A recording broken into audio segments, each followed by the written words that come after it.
अशरीरी बन क्या करना है, हमें वापिस घर जाना है, और यही हमारे भट्टी का भी लक्ष्य है। ಓಂ ಶಾಂತಿ. ನಾವು ತಿಳಿಸ್ತಾರೆ, ಇವತ್ತೊಂದು ಸುಂದರವಾದಂಥ ಟಾಪಿಕ್ ಅಂತೂ ತಿಳಿದಿದ್ದೀರಾ. ಅಂತರ್ಮುಖಿಯಾಗಿ ಅಶರೀರಿಗಳಾಗಿ ಸುಖ ಶಾಂತಿಯ ಅನುಭೂತಿಯನ್ನು ಮಾಡೋದು. ಇಂದು ಕೂಡ ಬಾಬೋರ್ ಮುರಳಿಲೂ ಕೂಡ ತಿಳಿಸಿದ್ದಾರೆ, ಅಶರೀರಿಗಳಾಗಿ ಹೇಗೆ ವಾಪಸ್ ಮನೆಗೆ ಹೋಗೋದು ಎಂದು. क्योंकि जब हम अशरीरी का अनुभव करते हैं, अशरीरी का अनुभव करना अर्थात अपने आप को देखना, और अपने आप को देखने के लिए, स्वयं का दर्शन करने के लिए अंतर्मुखता बहुत जरूरी है। जब तक हम अंतर्मुखी नहीं हैं तब तक हम अपना दर्शन नहीं कर सकते। ಅಶರೀರಿಗಳಾಗುವಂಥ ಅಭ್ಯಾಸವನ್ನು ಮಾಡಬೇಕಂದ್ರೆ ಅಂತರ್ಮುಖಿಗಳಾಗುವಂಥದ್ದು ಬಹಳ ಅವಶ್ಯಕವಾಗಿದೆ. ಎಲ್ಲಿವರೆಗೆ ಅಂತರ್ಮುಖಿಗಳಾಗೋದಿಲ್ವೋ ಅಲ್ಲಿವರೆಗೆ ಅಶರೀರಿಗಾಗುವಂಥ ಅಭ್ಯಾಸವನ್ನು ಮಾಡಲು ಸಾಧ್ಯವಿಲ್ಲ. इसलिए आप सभी को अपने आप को देखने के लिए खास इस 7 दिन का चांस मिला है। 7 दिन में अंतर्मुखी, चाहे मुख का मौन रख करके, मन का भी मौन रख करके अपने आप को देखना है। क्योंकि पूरा हर जन्म में दूसरों को देखते गए, दूसरों को देखने से दुखी बने, लेकिन अब हमें क्या करना है, अपने आप को देखना है। ಈಗ ತಮ್ಮೆಲ್ರಿಗೂ ಕೂಡ ತಮ್ಮನ್ನು ತಾವು ನೋಡ್ಕೊಳ್ಳಿಕ್ಕೆ ಈ 7 ದಿನಗಳು ಕೂಡ ಬಹಳ ಒಳ್ಳೆಯ ಅವಕಾಶ ಸಿಕ್ಕಿದೆ. ಇಷ್ಟು ಜನ್ಮಗಳು ಕೂಡ ಅನ್ನರನ್ನೇ ನೋಡುವಂಥ ಅಭ್ಯಾಸವನ್ನು ಬೆಳೆಸ್ಕೊಳ್ತಾ ಬಂದ್ರಿ. ಆದ್ರೆ ಈಗ ತಮ್ಮನ್ನು ತಾವು ನೋಡ್ಕೊಳ್ಳೋಂಥ ಒಂದು ಅವಕಾಶ ತಮ್ಮೆಲ್ರಿಗೂ ಕೂಡ ಸಿಕ್ಕಿದೆ. ಬೇರೆಯವ್ರನ್ನ ನೋಡಿ ಇಷ್ಟು ಜನ್ಮಗಳು ದುಃಖಿಗಳೇ ಆಗ್ತಾನೆ ಬಂದ್ರೆ. तो और जब हम अपने आप को देखेंगे तो अपने अंदर लगे हुए दाग भी पता चलेगा। दाग अर्थात जो अवगुण है, जो बुराई है, वो अपने आप पता चलेगा। इसलिए इस 7 दिन में और कुछ तपस्या नहीं करने, अपने आप को देखना है बस। ಈ 7 ದಿನಗಳು ಕೂಡ ತಮ್ಮನ್ನು ತಾವು ನೋಡ್ಕೊಳ್ಬೇಕು. ಯಾವಾಗ ತಮ್ಮನ್ನು ತಾವು ನೋಡ್ಕೊಳ್ತೀರ ಆಗ ತಮ್ಮಲ್ಲಿರುವಂತಹ ಏನು ಕರೆ ಇದೆ, ಕೊಳಕಿದೆ, ಅದನ್ನೆಲ್ಲ ತಾವು ಪತ್ತೆ ಹಚ್ಕೊಳ್ಬಹುದು. ಹಾಗೂ 7 ದಿನಗಳಲ್ಲಿ ಇದೇ ತಪಸ್ಸನ್ನ ತಾವು ಮಾಡಬೇಕಾಗಿದೆ.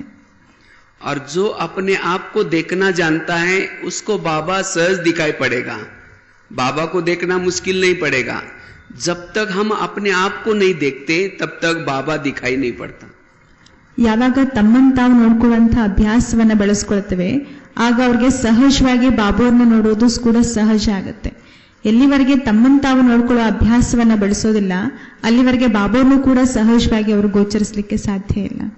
इसलिए बाबा कभी मुरली में कहते ना, बच्चे आत्मा समझो फिर मुझे याद करो। ಅದರಿಂದ ಬಾಬೋರ್ ಮುರಳಿಲೂ ಕೂಡ ತಿಳಿಸ್ಕೊಡೋದು, ಮಕ್ಕಳೇ ಆತ್ಮ ಅಂತ ಹೇಳಿ ತಿಳಿದು ನಂತರ ತಂದೆಯನ್ನ ನೆನಪು ಮಾಡಿ ಅಂತ ಹೇಳಿ. इसलिए योग का आधार भी अपने आप को देखना, अशरीरी बनना। अगर आप अशरीरी बनेंगे तो ऑटोमेटिकली बाबा दिखाई पड़ेगा, और इस अपने आप को देखना और बाबा दिखाई पड़ना, इससे हमें अतीन्द्रिय सुख मिलेगा। ಅದರಿಂದ ಅಶರೀರಿಗಳಾಗೋದು ಅಂದ್ರೇನೆ ನಮ್ಮನ್ನು ನಾವು ನೋಡ್ಕೊಳ್ಳೋದು. ಯಾವಾಗ ನಮ್ಮನ್ನು ನಾವು ನೋಡ್ಕೊಳ್ತೀವಿ ಆಗ ಸಹಜವಾಗಿ ಬಾಬೋನ ನಾವು ನೋಡ್ಲಿಕ್ಕೆ ಸಾಧ್ಯ, ಜೊತೆಗೆ ಅತೀಂದ್ರಿಯ ಸುಖದ ಅನುಭವವನ್ನು ಕೂಡ ಮಾಡಲಿಕ್ಕೆ ಸಾಧ್ಯ. लेकिन इसके लिए आवश्यक है अंतर्मुखता। अंतर्मुखता के बिना हम अपने आप को भी देख नहीं पाएंगे और बाबा को भी देख नहीं पाएंगे। इसीलिए अब हमें मुख का मौन और साथ में कोई संकल्प नहीं, निश्चिंत अवस्था, जैसे वरदान भी था ना, निश्चिंत, कोई चिंता नहीं, कोई भी प्रकार के संकल्प नहीं, और तब अंतर्मुक्ता आएगी। अगर कोई चिंता है, कोई गम है, तो फिर अंतर्मुक्ता नहीं है। ಅದರಿಂದ ಅಂತರ್ಮುಖಿಗಳಾಗಬೇಕಂದ್ರೆ ನಾವು ನಿಶ್ಚಿಂತ ಸ್ಥಿತಿಯನ್ನು ಅನುಭವ ಮಾಡಬೇಕು, ನಮ್ಮನ್ನು ನಾವು ನೋಡ್ಕೊಳ್ಬೇಕು. ಯಾವಾಗ ನಿಶ್ಚಿಂತರಾಗಿರ್ತೀವಿ ಆವಾಗ ಯಾವುದೇ ದುಃಖದ ಅನುಭವ ಮಾಡ್ಲಿಕ್ಕೆ ಸಾಧ್ಯ ಇಲ್ಲ, ಯಾವುದೇ ಚಿಂತೆನೂ ಕೂಡ ಇರಲಿಕ್ಕೆ ಸಾಧ್ಯ ಇಲ್ಲ. और ये अशरीरी स्थिति तृप्त बनाने वाले हैं। जन्म जन्मांतर का हमारा जो प्यास है वो प्यास ही से मिट जाएंगी। अगर हम अशरीरी अंतर्मुखी होकर के अशरीरी बनेंगे तो हमारी प्यास बुझ जाएगी। ನಾವು ಅಶರೀರಿಯಾಗುವಂಥ ಅಭ್ಯಾಸವನ್ನ ಮಾಡಿದಾಗ ಆತ್ಮ ತೃಪ್ತಿಯ ಅನುಭವನ ಮಾಡುತ್ತೆ. ಆತ್ಮ ಏನು ಇಷ್ಟು ಜನ್ಮ ಜನ್ಮಾಂತರದಿಂದ ಬಾಯಾರಿದೆ, ಅದರಿಂದ ಆತ್ಮ ತೃಪ್ತಿಯ ಅನುಭವನ ಮಾಡ್ಲಿಕ್ಕೆ ಸಾಧ್ಯ.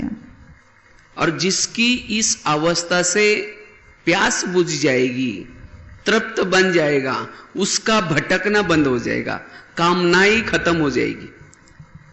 ಯಾವ ಆತ್ಮ ಈ ಅಶರೀರಿ ಆಗುವ ಅನುಭೂತಿಯನ್ನು ಮಾಡುತ್ತೆ, ಆಗ ತೃಪ್ತಿ ಆಗುತ್ತೆ, ಹಾಗೂ ಕಾಮನೆಗಳೆಲ್ಲವೂ ಕೂಡ ನಿಂತು ಹೋಗುತ್ತೆ. ಯಾಕಂದ್ರೆ ಅಲದಾಡುತ್ತೂ ಕೂಡ ನಿಂತು ಹೋಗುತ್ತೆ.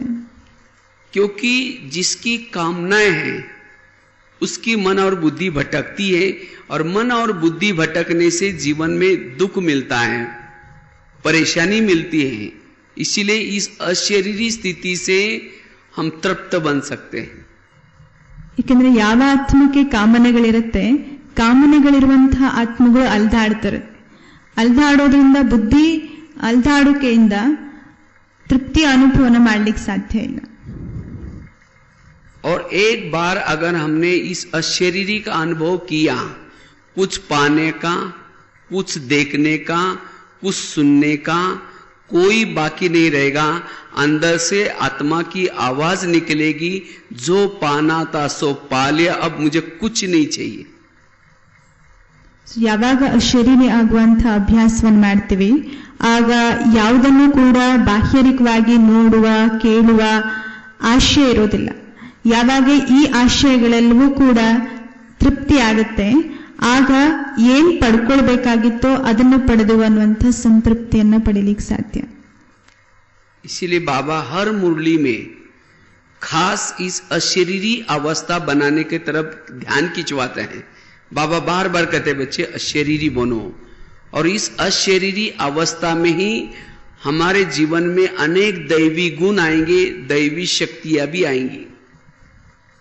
ಬಾಬೋರಾದ್ರಿಂದ ಪ್ರತಿ ಮೂಲೆಯಲ್ಲೂ ಕೂಡ ಅಶರೀರಿಗಳಾಗುವಂಥ ಅಭ್ಯಾಸದ ಬಗ್ಗೆ ನಮ್ಮ ಗಮನವನ್ನ ಸೆಳೀತಾರೆ. ಯಾವಾಗ ನಾವು ಅಶರೀರಿಗಳಾಗುವಂಥ ಅಭ್ಯಾಸವನ್ನು ಮಾಡ್ತೀವಿ, ಆಗ ನಮ್ಮಲ್ಲಿ ದೈವಿ ಗುಣಗಳು, ದೈವಿ ಶಕ್ತಿಯನ್ನ ಅನುಭವಿಸ್ಲಿಕ್ಕೆ ಸಾಧ್ಯ, ಅದನ್ನ ಧಾರಣೆ ಮಾಡಿಕೊಳ್ಳಿಕ್ಕೆ ಸಾಧ್ಯ. अगर हम अशरीरी बनेंगे, हम खुद अशरीरी है, तो जिसको भी देखेंगे उसका भी आत्मा का स्वरूप दिखाई पड़ेगा हमें, उसका शरीर नजर नहीं आएगा. ಯಾವಾಗ ನಾವು ಅಶರೀರಿಗಳಾಗಿರ್ತೀವಿ, ಆಗ ಅನ್ಯರನ್ನು ನೋಡುವಾಗಲೂ ಕೂಡ ನಮಗೆ ಅವರ ಶರೀರ ಗೋಚರಿಸೋದಿಲ್ಲ, ಅವರಲ್ಲಿರುವಂತಹ ಆತ್ಮವನ್ನೇ ನಾವು ನೋಡುವ ಅಭ್ಯಾಸವನ್ನ ಬೆಳೆಸ್ಕೊಳ್ತೇವೆ. इतना ही नहीं, अगर हम अशरीरी अवस्था में रहते हैं, किसी की भी कोई भी कमी और कमजोरी आपको दिखाई नहीं पड़ेगी, सब अच्छे नजर आएंगे. ಶರೀರ ಸ್ಥಿತಿಯ ಅನುಭವನ ಮಾಡೋದಾಗ ಯಾರದ್ದು ನಿಶ್ಶಕ್ತತೆ, ಕೊರತೆಗಳು ಅದ್ಯಾವುದೂ ಕೂಡ ನಮಗೆ ಕಾಣಿಸೋದಿಲ್ಲ. ಆಗ ನಾವು ಅವರಲ್ಲಿರುವಂತಹ ಗುಣಗಳನ್ನೇ ಗ್ರಹಿಸಿಕೊಳ್ಳಿಕ್ಕೆ ಸಾಧ್ಯ. तो इसीलिए हमें क्या करना है, इस अवस्था को बनाना है, और इसी को ही कहा जाता है बाप समान. बाप कैसा है, निराकारी है. वैसे ही मुझे भी क्या करना है, निराकारी अवस्था में रहना है. निराकारी स्थिति में रहने से हम, जैसे कहा ना, अतीन्द्रिय सुख का हमें अनुभव होगा. ಇದಕ್ಕೆ ತಂದೆ ತಿಳಿಸೋದು, ಯಾವಾಗ ಈ ಅಶರೀರಿ ಆಗುವ ಅಭ್ಯಾಸವನ್ನು ಮಾಡ್ತೀವಿ, ಆವಾಗ ನಾವು ತಂದೆ ಸಮಾನರಾಗ್ಲಿಕ್ಕೆ ಸಾಧ್ಯ. ಇದಕ್ಕೆ ತಂದೆ ತಿಳಿಸೋದು, ತಂದೆ ಹೇಗೆ ನಿರಾಕಾರಿಯಾಗಿದರೋ ಆ ನಿರಾಕಾರಿ ಸ್ವರೂಪದಲ್ಲಿ ನಾವು ಸ್ಥಿತರಾದಾಗ ಅತೀಂದ್ರಿಯ ಸುಖದ ಅನುಭವವನ್ನು ಮಾಡಲು ಸಾಧ್ಯ. और इस अवस्था से हमारे विकर्म भी विनाश होते रहेंगे. जितना हम अशरीरी अवस्था में रहते हैं, हमारे जो जन्म जन्मांतर के विकर्म हैं, वो विकर्म भी विनाश होते रहेंगे. इसको ही बाबा कहते हैं बच्चे ज्वाला स्वरूप स्थिति, मेरी ज्वाला अंदर से जलती रहे. ಎಷ್ಟು ನಾವು ಈ ಅಶರೀರಿ ಆಗುವಂಥ ಅಭ್ಯಾಸವನ್ನು ಮಾಡ್ತೀವಿ, ಅಷ್ಟು ನಾವು ಅತೀಂದ್ರಿಯ ಸುಖದ ಅನುಭವ ಮಾಡ್ತೀವಿ. ಜೊತೆಗೆ ನಿರಾಕಾರಿ ತಂದೆಯನ್ನು ನೆನಪು ಮಾಡೋದ್ರಿಂದ ನಮ್ಮ ಹಳೆಯ ವಿಕರ್ಮಗಳನ್ನು ವಿನಾಶ ಮಾಡಿಕೊಳ್ಳಲು ಸಾಧ್ಯ. ಇದನ್ನೇ ತಂದೆ ಅನೇಕ ಮೂಲಗಳಲ್ಲಿ ತಿಳಿಸಿರೋದು, ಮಕ್ಕಳಿಗೆ ಜ್ವಾಲಾ ಸ್ವರೂಪದ ಅಭ್ಯಾಸವನ್ನು ಮಾಡಿ, ಜ್ವಾಲಾಮುಖಿ इस अशरीरी स्थिति में रहते हैं, अंतर्मुखी बनते हैं, उतनी हमारी बुद्धि कोई भी बातों के प्रभाव में नहीं जाएंगी। बुद्धि ना कोई व्यक्ति के प्रभाव में जाएंगी, ना कोई वस्तु के प्रभाव में जाएंगी। अशरीरी अवस्था से बुद्धि प्रभाव से मुक्त रहती है। ಶರೀರಿಯ ಅಭ್ಯಾಸವನ್ನು ಮಾಡೋದ್ರಿಂದ ನಮ್ಮ ಬುದ್ಧಿ ಯಾವುದೇ ವ್ಯಕ್ತಿ ವಸ್ತು ವೈಭವಕ್ಕೆ ಪ್ರಭಾವಿತರಾಗೋದಿಲ್ಲ. ಎಲ್ಲಾ ಪ್ರಭಾವದಿಂದ ಆತ್ಮ ಮುಕ್ತ ಅನುಭವನ ಮಾಡಲು ಸಾಧ್ಯ. इसलिए अब हमें अंतर्मुखी बन करके, जैसे टॉपिक रखा है ना, बहुत अच्छा रखा है, क्योंकि यही पूरा आपके 7 दिन के भट्टी का मूल फाउंडेशन है। जिन्होंने आज का जो अशरीरी का टॉपिक अगर अच्छा किया, उसके लिए योग में घंटों तक बैठने के लिए कोई बोरिंग नहीं होगा। अपने आप अपने स्वरूप में स्थित रहना, अपने स्थिति में स्थित रहना बहुत सरल होगा। ಸೊ ಅಂತರ್ಮುಖಿಗಳಾಗುವಂಥ ಅಭ್ಯಾಸ ಇದು ನಿಮ್ಮ ಬಟ್ಟಿಗೆ ಒಂದು ಫೌಂಡೇಶನ್ ಆಗಿದೆ. ಎಷ್ಟು ನೀವು ಅಂತರ್ಮುಖಿ ಅಭ್ಯಾಸವನ್ನು ಮಾಡ್ತೀರಾ, ಸಂಜೆ ಯೋಗದಲ್ಲೂ ಕೂಡ ಬಹಳಷ್ಟು ಸಮಯ ನೀವು ಆ ಅನುಭೂತಿಯನ್ನ ಮಾಡ್ಬೋದು. ಅದರಿಂದ ಒಂದು ವಾರಕ್ಕಾಗಿ ಇದೊಂದು ಒಳ್ಳೆ ಫೌಂಡೇಶನ್ ಅಂತ ಹೇಳಿ ಅನ್ನೋ ತಿಳಿಸ್ತಾರೆ. जितना इस स्वरूप में हम स्थित रहते हैं, उतना हमारे जो आदि जो गुण है, अनादि गुण है, शांत स्वरूप, शक्ति स्वरूप, प्रेम स्वरूप, आनंद स्वरूप, ज्ञान स्वरूप, ये हमारे जो अनादि स्वरूप है, ये स्वरूप सहज हम अनुभूति कर सकते हैं. ಯಾವಾಗ ಶರೀರಿ ಅನುಭವವನ್ನು ಮಾಡ್ತೀರಾ, ಆವಾಗ ಆತ್ಮದ ಮೂಲ ಗುಣಗಳು ಯಾವ್ಯಾವಿದೆ ಅವೆಲ್ಲವನ್ನು ಕೂಡ ತಾವು ಸಹಜವಾಗಿ ಅನುಭವನ ಮಾಡ್ಲಿಕ್ಕೆ ಸಾಧ್ಯ. ಈ ಆತ್ಮದ ಗುಣಗಳು ಆತ್ಮಶಾಂತಿ ಸ್ವರೂಪ, ಶಕ್ತಿ ಸ್ವರೂಪ, ಜ್ಞಾನ ಸ್ವರೂಪ, ಇವೆಲ್ಲವನ್ನು ಸಹಜವಾಗಿ ಅನುಭವನ ಮಾಡಬಹುದು. जब अशरीरी अवस्था में हम रहते हैं, अशरीरी स्थिति में रहते से आत्मा के अंदर की जो ऊर्जा है वो ऊर्जा जागृत रहती है. ಶರೀರಿ ಸ್ಥಿತಿಯ ಅನುಭವನ ಮಾಡೋದ್ರಿಂದ ಅಂತರಾಳದಿರುವಂತಹ ಆಂತರಿಕ ಶಕ್ತಿ ಏನಿದೆ, ಆ ಪ್ರಕಂಪನ ಏನಿದೆ, ಆ ಜ್ವಾಲೆಯ ಅನುಭವನ ತಾವು ಮಾಡಲಿಕ್ಕೆ ಸಾಧ್ಯ. जब इस अशरीरी अवस्था में हम स्थित रहते हैं तो बाह्य भले हमारे आंखें खुली हैं, कान खुला है, हम सब कुछ भी हमारी अवस्था साक्षी अवस्था रहेगी. जैसे आज बाबा ने कहा बच्चे साक्षी बनो, तीव्र पुरुषार्थी बनने के लिए साक्षी. लेकिन साक्षी वही बन सकता है जो अशरीरी अवस्था में है. उसके कोई भी निगेटिव विचार नहीं चलेंगे. परिस्थिति विपरीत है, अपमान हुआ है, किसी ने ग्लानि की है, लेकिन उसको देखते हुए भी अंदर से कोई संकल्प नहीं चलेंगे, कोई मन में विकल्प नहीं चलेंगे. यह है साक्षी अवस्था. तो ऐसे साक्षी अवस्था से हमारा पुरुषार्थ तीव्र होता रहेगा, और इसके लिए ये चाहिए अशरीरी अवस्था. ಯಾವಾಗ ತಾವು ಅಶರೀರಿ ಸ್ಥಿತಿಯ ಅನುಭವನ ಮಾಡ್ತೀರಾ, ಕಣ್ ತೆರೆದಿರೋ ಎಲ್ಲವನ್ನು ನೋಡ್ತಿದ್ರು ಕೂಡ ಅವೆಲ್ಲದರಿಂದ ಭಿನ್ನ, ಅಂದ್ರೆ ಸಾಕ್ಷಿ ಸ್ಥಿತಿಯ ಅಭ್ಯಾಸವನ್ನು ಮಾಡ್ಬೋದು, ಅದರ ಅನುಭೂತಿಯನ್ನು ಮಾಡ್ಬೋದು. ಅವಾಗ ಏನೇನು ನೋಡ್ತಿದ್ರು, ಯಾರು ಏನೇ ಮಾಡ್ತಿದ್ರು ಕೂಡ ಅವೆಲ್ಲವನ್ನ ನೋಡ್ತಿದ್ರು, ತಮ್ಮ ಸಂಕಲ್ಪಗಳು ವಿಕಲ್ಪಗಳಾಗದೇನೆ ಆ ಸ್ವರೂಪದ ಅಶರೀರಿಗಳಾಗುವಂತಹ ಅಭ್ಯಾಸವನ್ನ ತಾವು ಮಾಡ್ಬೋದು. और जितना इस स्वरूप में हम स्थित रहने का अभ्यास करेंगे, उतना रात को सोए हैं तो भी हमारा समय सफल होगा. भले हम कर्म कर रहे हैं तो भी हमारा समय सफल हो जाएगा. अर्थात निरंतर योगी बन सकते हैं. ಎಷ್ಟು ಅಶರೀರಿಗಳಾಗುವ ಅಭ್ಯಾಸವನ್ನು ಮಾಡ್ತೀರಾ, ಆಗ ರಾತ್ರಿ ಮಲಗಿದ್ರೂ ಕೂಡ ತಮ್ಮ ಸಮಯವನ್ನ ತಾವು ಸಫಲ ಮಾಡ್ಕೊಳ್ಬಹುದು. ಯಾಕಂದ್ರೆ ರಾತ್ರಿ ಸಮಯವನ್ನು ಕೂಡ ತಾವು ತಂದೆಯ ನೆನಪಿನಿಂದ ನಿರಂತರ ಅಭ್ಯಾಸದಲ್ಲೇ ತಾವಿರ್ತೀರ.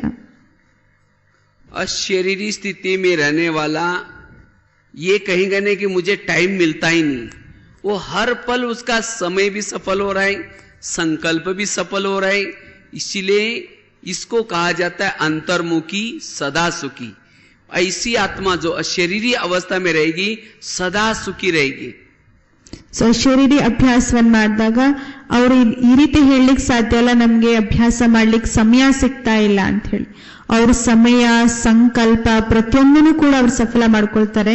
ಜೊತೆಗೆ ಅವರು ಅಂತರ್ಮುಖಿಗಳಾಗಿರೋದ್ರಿಂದ ಅವರು ಸದಾ ಸುಖದ ಅನುಭವ ಮಾಡ್ತಾರೆ. ಅದಕ್ಕೆ ಹೇಳಲಾಗುತ್ತೆ ಅಂತರ್ಮುಖಿ ಸದಾ ಸುಖಿ ಅಂತ ಹೇಳಿ. और ऐसी अवस्था में जब हम रहते हैं अशरीरी अवस्था में, तो अशरीरी अवस्था में रहने से हम वायुमंडल को भी बहुत अच्छा सुखदायी बना सकते हैं. उससे वाइब्रेशंस फैलेंगे, इससे आपकी मनसा सेवा भी चलेगी. ಶರೀರಿ ಅಭ್ಯಾಸವನ್ನು ಮಾಡೋದ್ರಿಂದ ತಮ್ಮ ವಾಯುಮಂಡಲನು ಕೂಡ ಬಹಳಷ್ಟು ಪರಿಶುದ್ಧ ಮಾಡ್ಬೋದು, ಶಕ್ತಿಶಾಲಿ ಅನುಭವವನ್ನ ತಾವು ಮಾಡ್ಬೋದು.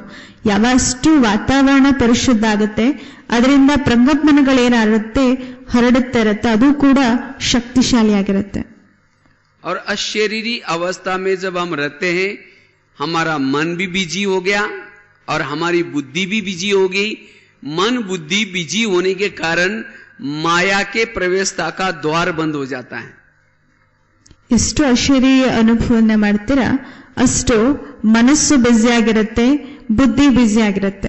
ಎಷ್ಟು ಮನಸ್ಸು ಹಾಗೂ ಬುದ್ಧಿ ಬ್ಯುಸಿ ಆಗಿರುತ್ತೆ ಅಷ್ಟು ಮಾಯೆಯ ಪ್ರವೇಶವಾಗಿರುವಂತಹ ದ್ವಾರ ಎಲ್ಲವೂ ಕೂಡ ಮುಚ್ಚಲ್ಪಡುತ್ತೆ. इसलिए जो पहले ऋषि मुनियों ने जो तपस्या की, गुफा में बैठ कर की तपस्या की, तो वास्तव में कोई संगम युग की हम गुफा कौन से है? अंतर्मुक्ता की गुफा. ये अंतर्मुक्ता की गुफा में बैठ करके मैं अशरीरी हूं, मैं अशरीरी हूं, ये हमें तपस्या करनी है. यही गुफा है. ಹೇಗೆ ಋಷಿ ಮುನಿಗಳು ಕೂಡ ಪುರಾತನ ಕಾಲದಲ್ಲಿ ತಪಸ್ಸನ್ನು ಮಾಡಿದ್ದಾರೆ ಅಂತ ಹೇಳಿದ್ರು, ಆ ತಪಸ್ ಮಾಡಿರುವಂಥದ್ದು ಗುಹೆಯಲ್ಲಿ ಅಂತ ಹೇಳ್ತಾರೆ. ಆಮೇಲೆ ಆ ಗುಹೆ ಯಾವುದು ಅಂತ ಹೇಳಿದ್ರೆ ಅಂತರ್ಮುಖತೆಯ ಗುಹೆಯಲ್ಲಿದ್ದು ಅಶರೀರಿಗಳಾಗುವಂತ ಅಭ್ಯಾಸವನ್ನ ಮಾಡುವಂಥದ್ದು. और एक बार ऐसी गुफा की आपको चटक लग जाएगी तो आपको बाहर आने का दिल नहीं करेगा. भले घर में शोर है, भले आप बाहर बहुत परेशानी है, लेकिन जिन्होंने अंतर्मुक्ता में बैठने की प्रैक्टिस की उसके लिए ये बाहर का शोर आवाज नहीं आएगा, बाहर की बातें अंदर नहीं जाएगी. अर्थात हर पल आप एकांत में रहेंगे. जो अंतर्मुखी है वही एकांत वासी है, वही एकाग्रचित है, और इसीलिए उसको कोई बाहर जाने की और कहीं जाने की जरूरत नहीं है, लेकिन हर पल उसके लिए एकांत है. ಯಾರು ಏಕಾಂತ ಚಿತ್ತರಾಗಿರುವಂತಹ ಅಭ್ಯಾಸವನ್ನು ಮಾಡ್ತಾರೆ ಅಂದ್ರೆ ಅಂತರ್ಮುಖಿಗಳಾಗುವಂತಹ ಅಭ್ಯಾಸವನ್ನು ಮಾಡ್ತಾರೆ, ಅವರು ಈ ಗುಹೆಯ ರುಚಿಯನ್ನು ಅನುಭವ ಮಾಡಿರೋದ್ರಿಂದ ಮನೆಯಲ್ಲಿ ಎಂತಹ ಶಬ್ದದ ವಾತಾವರಣ ಎಷ್ಟೇ ಗೊಂದಲಗಳಿದ್ರೂ ಕೂಡ ಅವರು ಆ ಗುಹೆಯಿಂದ ಹೊರಗೆ ಬರುವಂತಹ ಆ ಇಚ್ಛೆಯನ್ನ ವ್ಯಕ್ತಪಡಿಸೋದಿಲ್ಲ. ಅವರು ಸದಾ ಆ ಗುಹೆಯಲ್ಲಿ ಇರ್ತಾರೆ, ಅಂದ್ರೆ ಅಂತರ್ಮುಖಿಗಳಾಗುವಂತಹ ಅಭ್ಯಾಸವನ್ನು ಮಾಡ್ತಾರೆ. ಅದರಿಂದ ಆ ಗುಹೆಯನ್ನು ಅವರೆಂದೂ ಹೊರಬರದೆ ಆ ಪೂರ್ಣ ಅಂತರ್ಮುಖಿ ಅಭ್ಯಾಸವನ್ನ ಮಾಡಲು ಅದರಿಂದ ಸಾಧ್ಯ ಆಗುತ್ತೆ. तो इसलिए हमें इस गुफा में जाने का क्या करना है? पुरुषार्थ करना है, और इससे ही हम स्वधर्म में टिक सकते हैं, स्वदेश का अनुभव कर सकते हैं, स्वधर्म का अनुभव कर सकते हैं. इसीलिए बाबा जो ब्रह्मा बाबा ने जो तपस्या की, यही तपस्या बाबा ने की, और इसी तपस्या से ब्रह्मा बाबा नर से नारायण बन गए. ಸೊ ಈ ಅಶರೀರಿ ಆಗುವಂತಹ ಅಭ್ಯಾಸದಿಂದಲೇ ಇದೇ ನಮ್ಮ ಸ್ವಧರ್ಮ ಆಗಿದೆ. ತಂದೆನೂ ಕೂಡ ಸ್ವದೇಶವನ್ನು ತಿಳಿಸ್ಕೊಟ್ಟಿದ್ದಾರೆ. ಇದೇ ಅಭ್ಯಾಸವನ್ನ ಬ್ರಹ್ಮ ತಂದೆಯವರು ಕೂಡ ಮಾಡಿ ಅವರು ಕೂಡ ಸಂಪೂರ್ಣ ಸ್ಥಿತಿಯನ್ನ ಹೊಂದಿರುವಂತದ್ದು. ಇದೇ ಅಭ್ಯಾಸವನ್ನ ನಮಗೂ ಕೂಡ ಮಾಡ್ಲಿಕ್ಕೆ ಅವರು ತಿಳಿಸ್ಕೊಟ್ಟಿದ್ದಾರೆ. जैसे मछली पानी के बिना नहीं रहती, पानी के बाहर आती है तुरंत चली जाती है, इसी तरह योगी भी अंतर्मुखी बन करके अशरीरी के स्थिति में रहता है, वो योगी है. अगर थोड़ा भी बाहर आ गया वो योगी का भोगी बन जाता है. ಹೇಗೆ ಮೀನು ಕೂಡ ನೀರಿಲ್ಲದೆ ಅದಿರ್ಲಿಕ್ಕೆ ಸಾಧ್ಯ ಇಲ್ಲ, ಮೀನನ್ನು ಕೂಡ ನೀರಿಂದ ಹೊರತೆಗೆದ್ರೆ ಚಡಪಡಿಕೆ ಶುರುವಾಗುತ್ತೆ. ಅದೇ ರೀತಿ ಅಂತರ್ಮುಖಿಯಾಗಿರುವಂತಹ ಅಭ್ಯಾಸವನ್ನ ಮಾಡುವಂಥವ್ರು ಅಶರೀರಿಯಾಗಿರುವಂತಹ ಅಭ್ಯಾಸವನ್ನ ಮಾಡ್ಲಿಕ್ಕೆ ಸಾಧ್ಯ. ಅವ್ರು ಮಾತ್ರ ಅಂತರ್ಮುಖಿಯಾಗಿ ಪೂರ್ಣ ಅವರು ಅಶರೀರಿಯ ಅನುಭೂತಿಯನ್ನು ಪೂರ್ಣ ಮಾಡ್ಲಿಕ್ಕೆ ಸಾಧ್ಯ ಆಗುತ್ತೆ. इसीलिए बाबा कहते बच्चे इस अभ्यास में रहो, इस स्थिति में रहो, और सारा दिन अपने आप को देखने का प्रयास करो.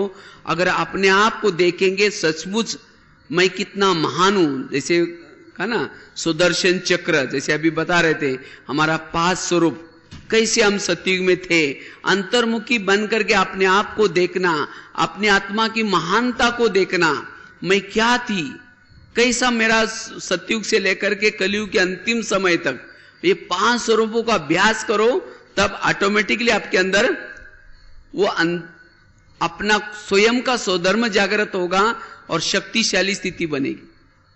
ಸೊ ಅಂತರ್ಮುಖಿಯಾಗಿದ್ದಾಗ ತಮ್ಮನ್ನ ತಾವು ನೋಡುವಂತಹ ಅಭ್ಯಾಸವನ್ನ ತಾವು ಮಾಡ್ತಾ ಇರ್ತೀರಾ.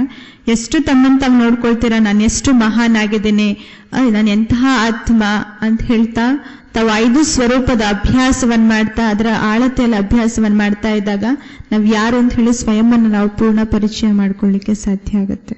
और जितना इस स्वरूप में अंतर्मुखी बन करके हम भ्रुकुटी सिंहासन के चेयर पर बैठेंगे, उतना हमारी इंद्रियां हमारे वश में रहेगी. कोई भी इंद्रियां अपनी मनमानी नहीं करेगी, अर्थात हम स्वराज्य अधिकारी बन सकते हैं. ನಾವೆಷ್ಟು ಶರೀರಿಗಳಾಗುವಂಥ ಅಭ್ಯಾಸವನ್ನು ಮಾಡ್ತೀವಿ, ಆಗ ಆತ್ಮ ಮನಸ್ಸಿಗೆ ಮಾಲೀಕನಾಗಿ ಭ್ರುಕುಟಿಯ ಸಿಂಹಾಸನದಲ್ಲಿ ಕೂರಿಸಿರುತ್ತೆ. ಆವಾಗ ಆತ್ಮ ಎಂದೂ ಕೂಡ ತನ್ನತನವನ್ನು ಅದು ಪ್ರಕಟಿಸುತ್ತೋದಿಲ್ಲ, ಅಂದ್ರೆ ಮನದ ಮತದನುಸಾರವಾಗಿ ಅದು ನಡೆಯೋದಿಲ್ಲ ಅಂತ ಹೇಳಿ ಅನ್ನೋ ತಿಳಿಸ್ತಾರೆ. और जो संगम युग में अपने भ्रुकुटी सिंहासन पर बैठता है, वही भविष्य में राजाई के सिंहासन पर बैठेगा. जो संगम युग में अशरीरी अवस्था में टिक नहीं सकता, विधेयी अवस्था में नहीं रह सकता, वो भविष्य में राजा भी नहीं बन सकता. इसीलिए राजा बनने के लिए पुरुषार्थ है अशरीरी अवस्था. ಯಾರು ಈ ಸಂಗಮ ಯೋಗದಲ್ಲಿ ಅಶರೀರಿಗಳಾಗುವಂತಹ ಅಭ್ಯಾಸದಲ್ಲಿ ಸ್ಥಿತರಾಗ್ತಾರೆ, ಭ್ರುಕುಟಿ ಸಿಂಹಾಸನದಲ್ಲಿ ಸ್ಥಿತರಾಗ್ತಾರೆ, ಅವ್ರು ಮಾತ್ರ ಭವಿಷ್ಯದ ಸಿಂಹಾಸನವನ್ನ ಅವರು ಆಸೀನರಾಗ್ಲಿಕ್ಕೆ ಸಾಧ್ಯ. ಅದರಿಂದ ಎಷ್ಟು ವಿದೇಹಿಗಳಾಗುವಂತಹ ಅಭ್ಯಾಸವನ್ನು ಮಾಡ್ತೇವೆ, ಅವ್ರು ಮಾತ್ರ ಈ ಸಂಗಮ ಯುಗದಲ್ಲಿ ಆ ಸಿಂಹಾಸನವನ್ನ ಏರಲು ಸಾಧ್ಯ. और जितना इस स्वरूप में स्थित रहेंगे, अंतर्मुखी बन करके अशरीरी स्थिति में रहेंगे, उतना आपके साथ में गुण और शक्ति आप परछाई की तरह साथ में रहेगी. ಯಾರು ಎಷ್ಟು ಅಂತರ್ಮುಖಿಗಳಾಗುವಂಥ ಅಭ್ಯಾಸವನ್ನ ಮಾಡ್ತೀವಿ, ಶರೀರಗಳಾಗುವಂಥ ಅಭ್ಯಾಸವನ್ನ ಮಾಡ್ತಾರೆ, ಅವ್ರ ಬಳಿ ಗುಣ ಹಾಗೂ ಶಕ್ತಿ ನೆರೆ ರೀತಿ ಅವರನ್ನ ಹಿಂಬಾಲಿಸ್ತಿರುತ್ತೆ. आज कई भाई बहनों की कंप्लेन है, क्या कहते हैं, पता नहीं मेरे पास सहन शक्ति नहीं है, सहन शक्ति मेरे पास आती ही नहीं, ये गुण मेरे पास आता ही नहीं. ये गुण और शक्तियां आपको साथ क्यों नहीं देती? क्योंकि आप अपने चेयर पर नहीं बैठते, अशरीरी अवस्था में स्थित नहीं रहते, इसीलिए गुण और शक्ति आपको साथ नहीं देती. इसीलिए गुण और शक्तियों को सदा साथ का अनुभव करने के लिए हमें इस अपने अशरीरी अवस्था में स्थित रहने का अभ्यास करना है. ಕೆಲವು ಅಕ್ಕಂದ್ರು ಏನಾದ್ರು ಕಂಪ್ಲೇಂಟ್ ಮಾಡ್ತಿರ್ತಾರೆ, ನಮ್ ಸಹನ ಶಕ್ತಿ ಇಲ್ಲ, ಸಹನ ಶಕ್ತಿ ಸಮಯದಲ್ಲಿ ನಮ್ಗೆ ಸಹಾಯವನ್ನ ಮಾಡ್ತಾ ಇಲ್ಲ ಅಂತ ಹೇಳಿ. ಅದನ್ನ ಅನ್ನೋ ತಿಳಿಸಿದ್ರು, ಹೇಗೆ ತಾವು ಚೇರಲ್ಲಿ ಕುಳಿತಿದ್ದಾಗ ಗುಣ ಹಾಗೂ ಶಕ್ತಿ ತಾವೇನು ಹೇಳ್ತೀರೋ ಅದರಂತೆ ಅದು ಕೇಳುತ್ತೆ. ಅದರಿಂದ ತಾವೆಷ್ಟು ಶರೀರಿಗಳಾಗುವ ಅಭ್ಯಾಸವನ್ನ ಮಾಡ್ತೀರಾ, ಅಷ್ಟು ಗುಣ ಶಕ್ತಿ ತಂಬಳಿ ಇದ್ದೇ ಇರುತ್ತೆ. अशरीरी स्थिति से सभी समस्याओं का समाधान होगा. आपके जीवन में कोई भी समस्या है, चाहे किसी के संस्कार बनते नहीं, चाहे खुद के संस्कार परिवर्तन नहीं होते, चाहे किसी की कमी कमजोरी नजर आते हैं, अनेक प्रकार की समस्या का समाधान करना है तो इस अशरीरी स्थिति के स्थिति में स्थित रहो, सब समस्या का अपने आप समाधान हो जाएगा. ಇನ್ನು ಅನೇಕರು ಬಹಳಷ್ಟು ಸಮಸ್ಯೆಗಳನ್ನ ಎದುರಿಸ್ತಾ ಇರ್ತಾರೆ. ಯಾವುದೇ ಸಮಸ್ಯೆಗೆ ಸಮಾಧಾನ ಮಾಡ್ಬೇಕಾದ್ರೆ ಶರೀರಗಳಾಗುವಂತ ಅಭ್ಯಾಸವನ್ನು ಮಾಡ್ಬೇಕು. ಕೆಲವರು ದುಃಖಿಗಳಾಗಿರ್ತಾರೆ, ಕೆಲವರು ಅಶಾಂತಿ ಅನುಭವ ಮಾಡ್ತಿರ್ತಾರೆ. ಎಲ್ಲಾ ದುಃಖ ಅಥವಾ ಸಮಸ್ಯೆಗಳನ್ನ ನಿವಾರಣೆ ಮಾಡ್ಕೊಳ್ಬೇಕಂದ್ರೆ ಶರೀರಗಳಾಗುವಂತ ಅಭ್ಯಾಸ ಮಾಡೋದು ಬಹಳ ಅವಶ್ಯಕ. इसीलिए बाबा कहते बच्चे, ये पुरुषार्थ का ब्रह्मास्त्र है. जैसे ब्रह्मास्त्र अगर दुश्मन कोई ज्यादा वार करता है या दुश्मन के पास बहुत शक्ति है तो अंतिम शस्त्र है ब्रह्मास्त्र. अगर ब्रह्मास्त्र का यूज करो तो शत्रु भाग जाएगा. इसी तरह आज माया अपना 20 नाखूनों का जोर लगा रहे, तो उस माया के ऊपर जीत प्राप्त करने का ब्रह्मास्त्र है अशरीरी अवस्था. जो अशरीरी अवस्था में रहता है माया उसके पास आ ही नहीं सकती। ಸೊ ಪುರುಷಾರ್ಥಕ್ಕಿರುವಂತಹ ಬ್ರಹ್ಮಾಸ್ತ್ರವೇ ಅಶರೀರಿ ಸ್ಥಿತಿಯಾಗಿದೆ. ಇಂದು ಬಹಳಷ್ಟು ಸಮಸ್ಯೆಗಳೇನಿದೆ ಅವೆಲ್ಲದಕ್ಕೂ ಕೂಡ ಬ್ರಹ್ಮಾಸ್ತ್ರ ಒಂದರಿಂದ ಮಾತ್ರ ನಾವು ಶತ್ರುಗಳನ್ನ ಸದೆಬಡ್ಲಿಕ್ಕೆ ಸಾಧ್ಯ. ಎಲ್ಲಾ ಶಸ್ತ್ರಗಳನ್ನ ನೀವು ಪ್ರಯೋಗಿಸಿ ಅವೆಲ್ಲವೂ ಕೂಡ ನಿಷ್ಪ್ರಯೋಜಕ ಆದ್ರೂ ಕೂಡ ಕೊನೆಯಲ್ಲಿ ಉಳಿದಿರುವಂತದ್ದು ಇದು ಒಂದೇ ಬ್ರಹ್ಮಾಸ್ತ್ರ. ಅದರಿಂದ ಎಷ್ಟು ನಾವು ಅಶರೀರಿಗಳಾಗುವಂತ ಅಭ್ಯಾಸವನ್ನು ಮಾಡ್ತೀವಿ ಅಷ್ಟು ಮಾಯನೂ ಕೂಡ 10-20 ಬೆರಳುಗಳ ಫೋರ್ಸ್ ಅನ್ನ ಹಾಕಿ ಅದು ತಮ್ಮನ್ನ ಪರೀಕ್ಷಿಸುತ್ತೆ. ಆದ್ರೆ ಈ ಅಭ್ಯಾಸವನ್ನು ಮಾಡಿದಾಗ ಅವೆಲ್ಲದನ್ನ ತಾವು ನಿಗ್ರಹಿಸಿಕೊಂಡು ಹೋಗಲು ಸಾಧ್ಯ. जैसे सीता रावण के राज्य में रहती थी, रावण के राज्य में रहते हुए भी रावण उसको टच नहीं करता था। क्यों? क्योंकि वो जब भी रावण उसके पास आता था वो तीली जला करके रख देती थी, उसके कारण वो टच नहीं कर सकता था। इसी तरह आज हम रावण के राज्य में रहते हैं तो रावण मुझे टच भी ना करे, मेरे पास आए भी ना, उसके लिए मुझे ये अशरीरी की दीपक, अशरीरी की ज्योति जागृत रखनी। ಹೇಗೆ ಸೀತೆಯು ಕೂಡ ರಾವಣನ ರಾಜ್ಯದಲ್ಲಿದ್ದಿದ್ದು ಅಂತ ಹೇಳಿ ತೋರಿಸ್ತಾರೆ. ಅದರಿಂದ ಇವತ್ತು ಇಡೀ ಜಗತ್ತೇ ಇವತ್ತು ರಾವಣನ ರಾಜ್ಯ ಆಗಿದೆ. ಈ ರಾವಣನ ರಾಜ್ಯದಲ್ಲೇ ನಾವು ಜೀವಿಸ್ತಾ ಇದ್ದೇವೆ. ಹಾಗೆ ಅಲ್ಲಿ ಸೀತೆಯು ಕೂಡ ರಾವಣ ಸಮೀಪ ಬಂದಾಗ ರಾವಣಗಾಗಿ ಜ್ಯೋತಿಯನ್ನ ಬೆಳಗಿಸಿ ಹಚ್ಚಿ ಇಡ್ತಾ ಇತ್ತು ಅಂತ ಹೇಳಿ ಹೇಳ್ತಾರೆ. ಆವಾಗ ರಾವಣನ ಅವಳನ್ನ ಸ್ಪರ್ಶಿಸ್ಲಿಕ್ಕೂ ಸಾಧ್ಯ ಆಗಿಲ್ಲ. ಹಾಗೆ ಇಂದು ಈ ರಾವಣನ ರಾಜ್ಯದಲ್ಲಿ ಇದ್ರೂ ಕೂಡ ನಾವ್ಯಾವಾಗ ಅಶರೀರಿ ಸ್ಥಿತಿಯ ಅನುಭವ ಮಾಡುವಂತ ಈ ದೀಪವನ್ನ ನಾವೆಷ್ಟು ಬೆಳಗಿಸಿಡ್ತೇವೆ ಅಷ್ಟು ರಾವಣನು ಕೂಡ ನಮ್ಮನ್ನ ಸ್ಪರ್ಶಿಸಲು ಸಾಧ್ಯ ಇಲ್ಲ. इसीलिए अगर मुझे सुख और शक्ति शांति की अनुभूति करनी है, मुझे अगर जीवन में अतीन्द्रिय सुख जो वस्तु वैभव से नहीं मिलता, ये मिलता है अशरीरी अवस्था से, तो इस अतीन्द्रिय सुख का अनुभव करना है तो अंतर्मुखी बन करके अपने इस स्वरूप में स्थित रहने की आवश्यकता है. ಸೊ ಈ ಅಶರೀರಿ ಸ್ಥಿತಿಯ ಅನುಭವವನ್ನು ಮಾಡಲು ನಾವು ಸ್ವಯಂ ಅಂತರ್ಮುಖಿಗಳಾಗಿ ಆಳತೆಯಲ್ಲಿ ಮುಳುಗಿ ಅಶರೀರಿಗಳಾಗುವಂತಹ ಅಭ್ಯಾಸದಲ್ಲಿರೋದು ಬಹಳ ಅವಶ್ಯಕ. और यही वास्तव में हमारा संगम युग का यह लक्ष्य है. और इसी से आपकी वाणी में भी ताकत आएगी. आपके बोल किसी को अशरीरी बनकर के 2 शब्द भी बोलो तो भी उसको तीर के समान लगेगा. आपके वाणी में बल आएगा, आपके दृष्टि में बल आएगा, आपके वाइब्रेशन में बल आएगा. इसीलिए बाबा कहते हैं बच्चे ये अवस्था को बनाओ. ಈ ಸಂಗಮಯುಗದ ಲಕ್ಷ್ಯವೇ ನಮ್ದಾಗಿದೆ ಅಶರೀರಿಗಳಾಗೋದು. ಎಷ್ಟು ನಾವು ಅಶರೀರಿಗಳಾಗುವಂತ ಅಭ್ಯಾಸವನ್ನು ಮಾಡ್ತೀವಿ ಅಷ್ಟು ನಮ್ಮ ವಾಣಿಯಲ್ಲಿ ದೃಷ್ಟಿಯಲ್ಲಿ ನಮ್ಗೆ ಶಕ್ತಿ ಸಿಗುತ್ತೆ. ಎಷ್ಟು ನೀವು ಅಶರೀರಿಗಳಾಗಿ ನಿಮ್ಮ ವಾಣಿಯನ್ನ ನುಡಿಸ್ತೀರಾ, ಬೇರೆಯವ್ರಿಗೆ 2 ಪದವನ್ನು ನೀವು ಹೇಳಿದ್ರು ಕೂಡ ಅದು ಬಾಣದ ರೀತಿ ಬೇರೆಯವ್ರಿಗೆ ನಾಟುತ್ತೆ. ಆ ನಾಟಿದಾಗ ನಿಮ್ಮ ದೃಷ್ಟಿಯಲ್ಲೂ ಆ ಪರಿಶುದ್ಧತೆ ವೈಬ್ರೇಷನ್ ಕೂಡ ಬೇರೆಯವ್ರಿಗೆ ಅದು ಹರಡುತ್ತೆ. तो ऐसी अवस्था हम कैसे बनाएं, ये आपको महत्व बताया कि अशरीरी अवस्था में बहुत महत्व है. और जब आत्मा इस स्थिति में जाएंगी तो सहज अंतर्मुखी बनेगी. उसको बाहर सोचने का दिल नहीं होगा, बाहर का देखने का दिल नहीं होगा, वो अपने आप को अंदर से देखती रहेगी. तो ऐसी अवस्था बनाने के लिए हम क्या करें, क्या अभ्यास करें जो हमारी ये ನ್ಯಾಚುರಲ್ ಅಶರೀರಿ ಅವಸ್ಥಾ ಬನಿ रहेगी. ಶರೀರಿ ಸ್ಥಿತಿಯ ಅನುಭವನ ಮಾಡ್ಬೇಕಂದ್ರೆ ನಾವೇನ್ ಮಾಡ್ಬೇಕು? ಯಾಕಂದ್ರೆ ಅಂತರ್ಮುಖಿಗಳಾಗಿದ್ದಾಗ ಹೊರಗಿನ ಯಾವುದೇ ಯಾವುದೇ ವಿಚಾರಗಳನ್ನ ಆಲೋಚನೆ ಮಾಡ್ಲಿಕ್ಕೆ ನಮ್ಮ ಮನಸ್ಸು ಹಾತೊರೆಯೋದಿಲ್ಲ. ಅವೆಲ್ಲದ್ರಿಂದ ನಮ್ಮ ಮನಸ್ಸು ನಮ್ಮ ಬಗ್ಗೆ ಅಂದ್ರೆ ಅಂತರ್ಮುಖಿಯಾಗಿ ನಮ್ಮ ಬಗ್ಗೆ ನಾವು ಸ್ವಯಂ ಆಲೋಚನೆ ಮಾಡೋದ್ರ ಕಡೆ ನಾವು ಪೂರ್ಣ ಗಮನವನ್ನು ಹರಿಸ್ತೇವೆ. ಅದರಿಂದ ನಾವು ಪೂರ್ಣ ಈ ಅಂತರ್ಮುಖಿ ಅಶರೀರಿ ಅಭ್ಯಾಸವನ್ನ ಮಾಡ್ಬೇಕಂದ್ರೆ ನಾವೇನ್ ಮಾಡ್ಬೇಕು? सबसे पहली बात है, अगर मुझे अशरीरी का अनुभव करना है तो मेरा अमृत वेला बहुत अच्छा परफेक्ट चाहिए. जिसने अमृत वेला अच्छी तरह किया, विधि पूर्वक किया, वो सारा दिन अंतर्मुखी रहेगा और अशरीरी अवस्था में सदा सुख और शांति से संपन्न रहेगा. ಒಂದ್ ವೇಳೆ ನಾವು ಅಶರೀರಿಗಳಾಗುವಂತ ಪೂರ್ಣ ಅಭ್ಯಾಸವನ್ನ ಮಾಡ್ಬೇಕಂದ್ರೆ ಮೊಟ್ಟ ಮೊದಲನೇದಾಗಿ ನಮ್ಮ ಅಮೃತ ವೇಳೆ ಯೋಗ ಚೆನ್ನಾಗಿರ್ಬೇಕು. ಅಂದ್ರೆ ಅಮೃತ ವೇಳೆ ಯೋಗ ನಾವು ಎಷ್ಟು ವಿಧಿಪೂರ್ವಕವಾಗಿ ಮಾಡ್ತೇವೆ ಅಷ್ಟು ಪೂರ್ಣ ದಿನವೂ ಕೂಡ ನಾವು ಪೂರ್ಣ ಅಂತರ್ಮುಖಿಯ ಅಭ್ಯಾಸವನ್ನ ಅದರ ಅನುಭೂತಿಯನ್ನ ಮಾಡಬಹುದು. इसीलिए अमृत वेला हमें अच्छी तरह थोड़ी सी मेहनत करनी है। मेहनत अर्थात अलर्ट होकर के बैठना है, आंखें खोल करके बैठना है और साथ में बाबा से बातें करो। बाबा ने जो मेरे ऊपर उपकार किए हैं, बाबा ने जो भी मुझे प्राप्तियां की हैं, इन बातों को याद करके थोड़ा अलर्ट रहेंगे, तब जाकर के आपकी अमृत वेला सफल होगी।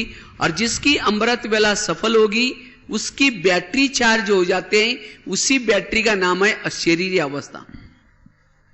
ಎಷ್ಟು ನಾವು ಅಮೃತ ವೇಳೆ ಯೋಗಕ್ಕೂ ಕೂಡ ಸ್ವಲ್ಪ ಪರಿಶ್ರಮ ಪಟ್ಟು ನಾವು ಹೆಚ್ಚು ಗಮನವನ್ನು ಹರಿಸ್ತೇವೆ, ಎಷ್ಟು ಅಲರ್ಟ್ ಆಗಿದ್ದು ನಾವು ಅಮೃತ ವೇಳೆ ಯೋಗವನ್ನ ಮಾಡ್ತೇವೆ, ಜೊತೆಗೆ ಬಾಬಾ ಜೊತೆ ನಾವು ಮಾತನಾಡುವಂತ ಅಭ್ಯಾಸವನ್ನ ಎಷ್ಟು ಬೆಳೆಸ್ಕೊಳ್ತೇವೆ ಅಷ್ಟು ನಮ್ಮ ಆತ್ಮರೂಪಿ ಬ್ಯಾಟ್ರಿ ಚಾರ್ಜ್ ಆಗ್ತಾ ಹೋಗುತ್ತೆ. ಈ ಬ್ಯಾಟ್ರಿ ಚಾರ್ಜ್ ಆಗುವಂತ ಸ್ಥಿತಿಗೆ ಅಶರೀರಿ ಸ್ಥಿತಿ ಅಂತ ಹೇಳಲಾಗೋದು.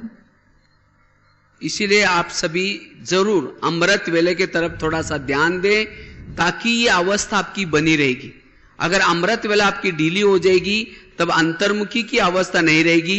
सारा दिन कोई अपमान करता है, फीलिंग आएगा, ये क्यों बोलता है, ये मेरे साथ क्यों करता है, या ऐसे संकल्प विकल्प चलेंगे। और जब ये संकल्प विकल्प चलते हैं तो अशरीरी अवस्था नहीं, अशरीरी अवस्था नहीं तो सारा दिन ब्राह्मण होने के बाद, ज्ञानी होने के बाद फिर भी दुखी रहेंगे। ಏನಾದ್ರೂ ನಮ್ದು ಅಮೃತ ವೇಳೆ ಏನಾದ್ರೂ ಸಡಿಲವಾಗಿತ್ತು, ಅಂತರ್ಮುಖಿಗಳಾಗಿರ್ಲಿಲ್ಲ ಅಂತ ಹೇಳಿದ್ರೆ ಪೂರ್ಣ ದಿನವೂ ಕೂಡ ಯಾರಾದ್ರೂ ಕೆಲವು ವಿಚಾರಗಳೇನಾದ್ರು ಹೇಳಿದ್ರೆ ಅವಮಾನಿತರಾಗ್ತೀವಿ ಅಥವಾ ದುಃಖಿಗಳಾಗ್ತೀವಿ, ನಮ್ಮ ಸ್ಥಿತಿಯೂ ಕೂಡ ಕೆಳಮಟ್ಟಕ್ಕೆ ತಲುಪಿರುತ್ತೆ. ಅದರಿಂದ ನಾವು ಬ್ರಾಹ್ಮಣ ಜೀವನದ ಏನು ಆನಂದ ಇದೆ ಅದರ ಅನುಭವವನ್ನು ಕೂಡ ನಾವು ಮಾಡ್ಲಿಕ್ಕೆ ಸಾಧ್ಯ ಇಲ್ಲ. ಎಷ್ಟು ನಾವು ಅಮೃತ ವೇಳೆ ಪೂರ್ಣ ಅಂತರ್ಮುಖಿಗಳಾಗುವಂತ ಅಭ್ಯಾಸವನ್ನು ಮಾಡ್ತೀವಿ, ಆಗ ನಾವು ಪೂರ್ಣ ದಿನವೂ ಕೂಡ ಶರೀರ ಸ್ಥಿತಿಯ ಅನುಭವವನ್ನು ಕೂಡ ಮಾಡಲು ಸಾಧ್ಯ. जिन्होंने अमृत वेला अच्छी तरह किया, विधि पूर्वक किया, सारा दिन वो आत्मा एक प्रकार का जो वलय होता है, जिसको ओरा कहा जाता है, वो ओरा के अंदर या ईश्वरीय छत्र छाया के अंदर सेप रहते हैं। उसको कोई भी प्रकार की और बातें उसके ऊपर अटैक नहीं कर सकती। इसीलिए हमें क्या करना, अमृत वेला सफल करना है, जिसे सारा दिन नेचुरल हम अशरीरी स्थिति में रह सकते हैं। ಯಾರೆಷ್ಟು ಅಮೃತ ವೇಳೆ ಯೋಗವನ್ನು ಶಕ್ತಿಶಾಲಿಯಾಗಿ ಮಾಡ್ತಾರೆ ಅಷ್ಟು ಅವರು ಪೂರ್ಣ ದಿನವೂ ಕೂಡ ಆ ಶಕ್ತಿಶಾಲಿ ಯೋಗದ ಪ್ರಭಾಮಂಡಲದ ಒಳಗಿರ್ತಾರೆ. ಎಷ್ಟು ಅವರ ಆ ಶಕ್ತಿಶಾಲಿ ಪ್ರಭಾಮಂಡಲದ ಒಳಗಿರ್ತಾರೋ ಅಷ್ಟು ಅವ್ರು ತಂದ ಛತ್ರಛಾಯ ಒಳಗಿರುವಂತಹ ಅನುಭವವನ್ನು ಮಾಡ್ತಾರೆ. ಹಾಗೂ ಯಾವುದೇ ಪ್ರಕಾರದ ಬಾಹ್ಯವಾಗಿರುವಂತಹ ಯಾವುದೇ ವಿಚಾರಗಳು, ವಸ್ತು, ಮಾಯೆ ಯಾವುದೂ ಕೂಡ ಅವರನ್ನ ದಾಳಿ ಮಾಡಲು ಸಾಧ್ಯ ಇಲ್ಲ. दूसरी बात है, अगर मुझे अशरीरी का अनुभव करना है, अंतर्मुक्ता का अनुभव करना है,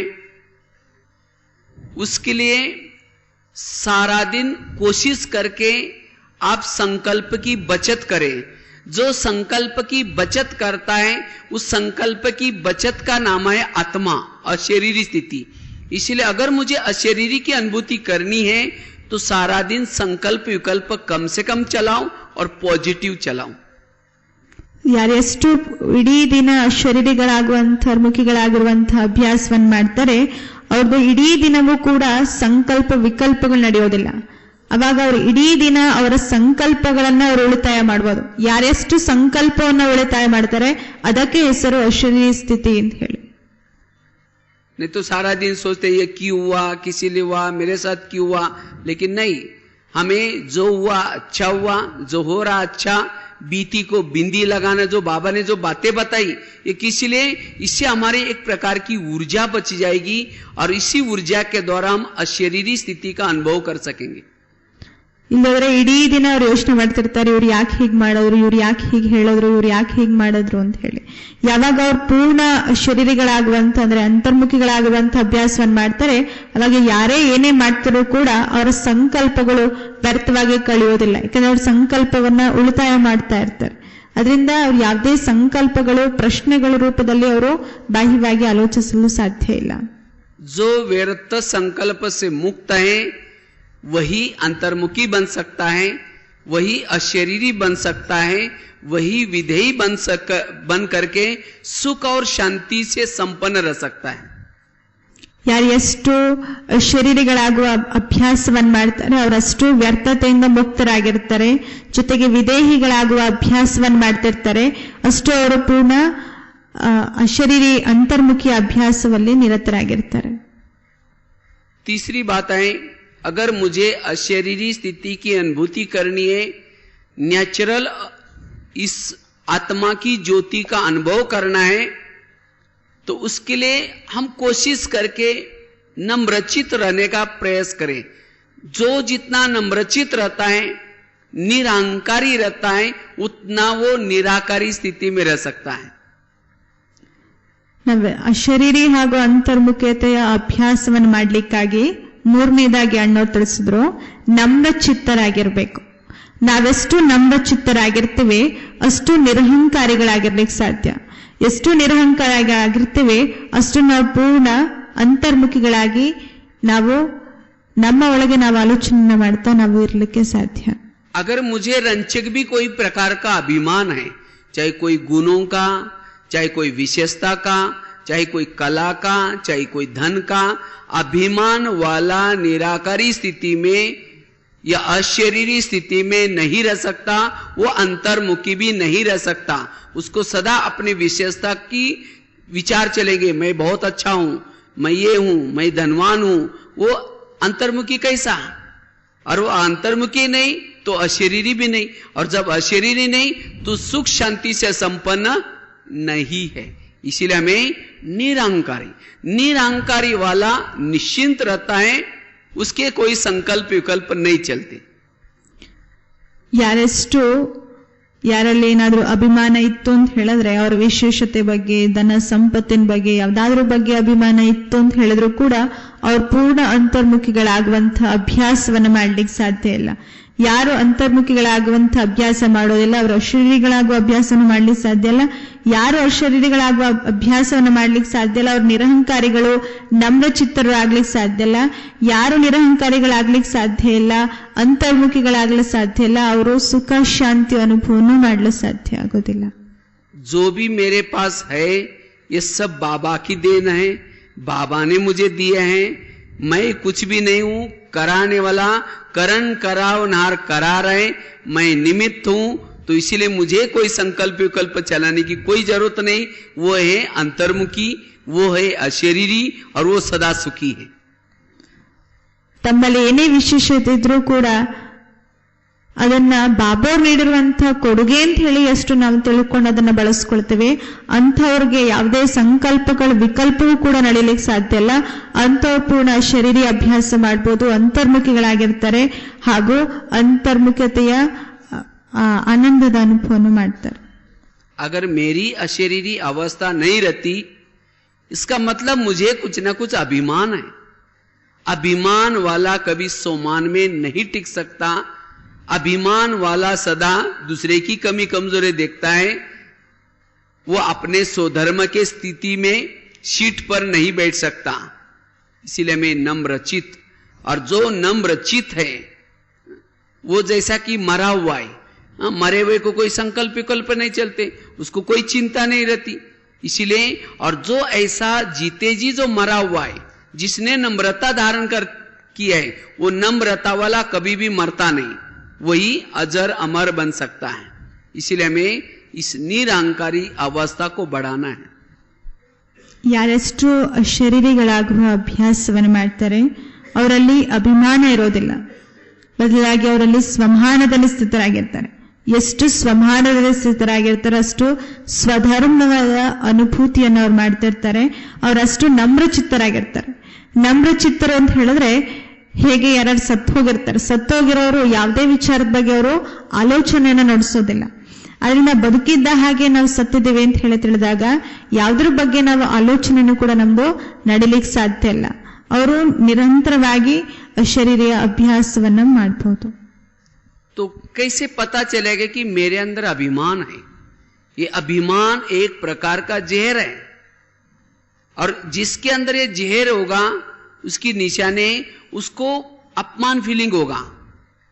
जिसको कोई भी बातों का अपमान फीलिंग होता है, किसी ने पूछा नहीं हमने इतनी सेवा की, हमको इस कार्यक्रम में बुलाया नहीं, हमको ये दिया नहीं, सम्मान नहीं, ये अपमान है।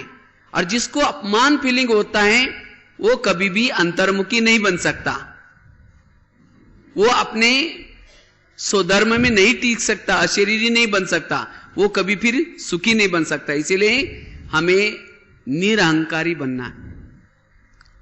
ನಾವ್ ಹೇಗ್ ತಿಳಿಯೋದು ನಮ್ಮಲ್ಲಿ ಅಭಿಮಾನ ಇದೆ ಅಂತ ಹೇಳಿ? ಯಾರಲ್ಲಿ ಅಭಿಮಾನ ಇರುತ್ತೆ ಅವರು ಅಪಮಾನದ ಅನುಭವನ ಮಾಡ್ತಿರ್ತಾರೆ. ನಮ್ಮನ್ ಕೇಳಲಿಲ್ಲ, ನಮ್ಮನ್ನ ನೋಡ್ಕೊಳ್ಳಿಲ್ಲ, ನಮ್ ಗೌರವ ಕೊಡ್ಲಿಲ್ಲ, ನಮ್ಮನ್ ಕರೀಲಿಲ್ಲ ಅಂತ ಹೇಳಿ. ಅದನ್ನ ಯಾರು ಇಂತಹ ಅಪಮಾನಗಳ ಅನುಭವನ ಮಾಡ್ತಿರ್ತಾರೆ ಅವರಲ್ಲಿ ಅಭಿಮಾನ ಇದೆ ಅಂತ ಹೇಳಿ ತಿಳಿಬಹುದು. ಅದರಿಂದ ಯಾರಲ್ಲಿ ಈ ರೀತಿ ಅಭಿಮಾನ ಅನ್ನುವಂಥದ್ದು ಕೂಡ ಒಂದು ರೀತಿ ವಿಷದ ರೀತಿ ಅದು ನಮ್ಮನ್ನ ಅದು ನುಂಗ್ ಹಾಕ್ಬಿಡತ್ತೆ. ಅದರಿಂದ ನಾವೆಷ್ಟು ಈ ಅಭಿಮಾನದಿಂದ ಮುಕ್ತರಾಗ್ತೀವಿ ಅಷ್ಟು ನಾವು ಅಶರೀರಿ ಅನುಭವನ ಮಾಡಬಹುದು. इसलिए हमें चेक करना है कि ये अभिमान वाला भूत मेरे अंदर तो नहीं है। विद्या विनयन शोभते, विद्या विनयन शोभते, मेरे पास ज्ञान भरपूर है, मैं ज्ञानी हूं, योगी हूं, इसकी प्रैक्टिकल में रिजल्ट है विनम्रता। और विनम्रता वाला हर जगह पर एडजस्ट होगा। ये नहीं कहा कि इसके साथ मेरी बनती नहीं, मैं यहां ये नहीं रह सकता हूं, नहीं, वो हर जगह पर एडजस्ट होगा। उसको कोई परिस्थिति आएगी नहीं, वो किसी से किनारा भी नहीं करेगा। और वही देही अभिमानी स्थिति है, वही अशरीरी स्थिति है, और वही अंतर्मुखी सदा सुखी रह सकता है। ಈ ಅಭಿಮಾನ ಅನ್ನುವಂಥದ್ದು ಕೂಡ ಒಂದು ಭೂತದ ರೀತಿ ಇರುವಂಥದ್ದು. ಅದರಿಂದ ಯಾರಲ್ಲಿ ಈ ಭೂತ ಇರೋದಿಲ್ಲ ಅವ್ರು ಮಾತ್ರ ಪೂರ್ಣ ಶರೀರ ಅನುಭವವನ್ನು ಮಾಡ್ಬೋದು. ಜೊತೆಗೆ ಹೇಗೆ ಹೇಳಲಾಗುತ್ತೆ, ವಿದ್ಯಾ ವಿನಯ ಶೋಭತೆ ಅಂತ ಹೇಳಿ. ಯಾರಲ್ಲಿ ವಿದ್ಯೆ ಇರುತ್ತೆ ಅವರಲ್ಲಿ ಖಂಡಿತವಾಗಿಯೂ ಕೂಡ ವಿನಯ ಅನ್ನುವಂಥದ್ದು ಇದ್ದೇ ಇರುತ್ತೆ, ವಿನಮ್ರತೆ ಇರುತ್ತೆ ಅವರಲ್ಲಿ. ಅವ್ರು ಎಲ್ಲಿ ಹೋದ್ರೂ ಕೂಡ ಎಲ್ಲರ ಜೊತೆ ಅವರು ಹೊಂದಾಣಿಕೆ ಮಾಡ್ಕೊಂಡು ಹೋಗ್ತಿರ್ತಾರೆ, ಎಲ್ಲರ ಜೊತೆ ಅಡ್ಜಸ್ಟ್ ಮಾಡ್ಕೊಳ್ತಿರ್ತಾರೆ. ಆದ್ರಿಂದ ಅವ್ರು ಯಾವುದೇ ಪರಿಸ್ಥಿತಿಗಳೇ ಬರೋದಿಲ್ಲ, ಎಲ್ಲಾದ್ರಲ್ಲೂ ಅವರು ಸರಿದೂಗಿಸ್ಕೊಂಡು ಹೋಗೋದ್ರಿಂದ. ಆ ಕಾರಣದಿಂದ ಅವ್ರು ಪೂರ್ಣ ದೇಹಿ ಅಭಿಮಾನಿಯ ಶರೀರಿಗಳಾಗುವಂತಹ ಅಂತರ್ಮುಖಿಗಳಾಗುವಂತಹ ಅಭ್ಯಾಸವನ್ನ ಮಾಡಬಹುದು. तो कितनी बातें बताई? पहली बात बताई, अमृत वेले का योग के तरफ ध्यान दे ताकि हमारी स्थिति बनेगी अंतर्मुखी, अशरीरी स्थिति बनेगी, और इससे हम सुख शांति से संपन्न बनेंगे। दूसरी बात बताई, संकल्प विकल्प कम से कम चलाएं। जितने संकल्प कम चलाएंगे, पॉजिटिव चलाएंगे, अंतर्मुखी बनेंगे, अशरीरी बनेंगे, और इससे सुखी बन सकते हैं। तीसरी बात बताई, विनम्रता। जितनी हमारी नम्रता है, अभिमान से मुक्त है, निरहंकारी है, उतना निराकारी स्थिति, अशरीरी स्थिति रहेगी। 3 बातें बताई. ಯಾಕೆ ಅನ್ನೋ ತಿಳಿಸಿದ್ರೆ, ಇವತ್ತು ಶರೀರಿಗಳಾಗುವಂತ ಅಭ್ಯಾಸವನ್ನ ಮಾಡ್ಬೇಕಂದ್ರೆ, ಅಂದ್ರೆ ಅಂತರ್ಮುಖಿಗಳಾಗುವಂತ ಅಭ್ಯಾಸ ಮಾಡ್ಬೇಕಂದ್ರೆ ಮುಖ್ಯವಾಗಿ 3 ವಿಚಾರಗಳನ್ನ ತಿಳಿಸಿದ್ದಾರೆ. ಮೊದಲನೇದಾಗಿ ಅಮೃತ ವೇಳೆ ಯೋಗದ ಬಗ್ಗೆ ಪೂರ್ಣ ಗಮನವನ್ನು ಹರಿಸೋದು. ಅಮೃತ ವೇಳೆ ಯೋಗ ಬಗ್ಗೆ ಪೂರ್ಣ ಗಮನವನ್ನು ಹರಿಸಿದಾಗ ನಾವು ಅಂತರ್ಮುಖಿಗಳು, ಅಶರೀರಿಗಳು ಹಾಗೂ ಪೂರ್ಣ ಸುಖ ಶಾಂತಿಯ ಅನುಭವನ ಮಾಡಲು ಸಾಧ್ಯ. ಹಾಗೂ ಎರಡನೇದಾಗಿ ಸಂಕಲ್ಪ ವಿಕಲ್ಪವಾಗದೇ ಇರುವಂಥದ್ದು. ಅದಕ್ಕಾಗಿ ಆದಷ್ಟು ಕಡಿಮೆ ಸಂಕಲ್ಪವನ್ನು ನಡೆಸಬೇಕು, ಹಾಗೂ ಆದಷ್ಟು ಸಕಾರಾತ್ಮಕ ಸಂಕಲ್ಪವನ್ನು ನಾವೆಷ್ಟು ನಡೆಸ್ತೇವೋ ಅಷ್ಟು ನಾವು ಅಶರೀರಿ, ಅಂತರ್ಮುಖಿ ಹಾಗೂ ಸುಖದ ಅನುಭವವನ್ನು ಮಾಡಲು ಸಾಧ್ಯ. ಮೂರನೇದಾಗಿ ವಿನಮ್ರತೆ. ನಾವೆಷ್ಟು ನಮ್ರ ಚಿತ್ತರಾಗಿರ್ತೀವಿ, ಎಲ್ಲ ಜೊತೆನೂ ಹೊಂದ್ಕೊಂಡು ಹೋಗುವಂತ ಅಭ್ಯಾಸವನ್ನ ಬೆಳೆಸ್ಕೊಳ್ತೀವಿ, ಎಷ್ಟು ಅಭಿಮಾನದಿಂದ ಮುಕ್ತರಾಗ್ತೀವಿ ಅಷ್ಟು ನಿರಹಂಕಾರಿಗಳಾಗಿ ಆ ನಿರಾಕಾರಿ ಸ್ಥಿತಿಯ ಅನುಭವವನ್ನು ಮಾಡಲು ಸಾಧ್ಯ. चौथी बात है पवित्रता की धारणा. अगर आपकी पवित्रता की धारणा अच्छी है, पक्की है, तो सहज आप अशरीरी स्थिति की अनुभूति कर पाएंगे. अगर मुझे अशरीरी का अनुभव नहीं होता, इसका मतलब मेरे पास पवित्रता की कमी है. इस पवित्रता को बढ़ाओ. पवित्रता के बिना अशरीरी नहीं बन सकता, अंतर्मुखी नहीं बन सकता, और वो जीवन में सुख और शांति की अनुभूति नहीं कर सकता. ನಾಲ್ಕನೇದಾಗಿ ಪವಿತ್ರತೆಯ ಧಾರಣೆ. ಯಾರೆಷ್ಟು ತಮ್ಮ ಜೀವನದಲ್ಲಿ ಪವಿತ್ರತೆಯ ಧಾರಣೆಯನ್ನ ಮಾಡ್ತಾರೆ ಅವರಷ್ಟು ಅವರ ಜೀವನದಲ್ಲಿ ಪವಿತ್ರತೆ, ಸುಖ, ಶಾಂತಿ ಅನುಭವನ ಪೂರ್ಣ ರೂಪದಲ್ಲಿ ಅವ್ರು ಮಾಡ್ಲಿಕ್ಕೆ ಸಾಧ್ಯ. ಇಲ್ಲ ಅಂತ ಹೇಳಿದ್ರೆ ಅವ್ರು ಯಾರು ಕೂಡ ಆ ಅನುಭವನ ಮಾಡಲು ಸಾಧ್ಯವಾಗೋದಿಲ್ಲ. क्यों अशरीरी बनने के लिए पवित्रता क्यों जरूरी है? क्योंकि बिना पवित्रता हमारी अशरीरी अवस्था, अशरीर मतलब दीपक जागृत रखना, आत्मा का दीपक जागृत रखना। अगर ये दीपक को जागृत करना है तो अशरीरी स्थिति के लिए ये पवित्रता जरूरी है। ಶರೀರಿಯ ಅನುಭೂತಿಯನ್ನ ಮಾಡ್ಬೇಕಂದ್ರೆ ಪವಿತ್ರವಾಗಿರುವಂಥದ್ದು ಯಾಕೆ ಅವಶ್ಯಕ? ಎಷ್ಟು ಪವಿತ್ರ ಆಗಿರ್ತಾರೆ ಅಷ್ಟು ಅವರು ಪೂರ್ಣ ಅಶರೀರಿಯ ಅನುಭೂತಿಯನ್ನ ಮಾಡ್ಲಿಕ್ಕೆ ಸಾಧ್ಯ.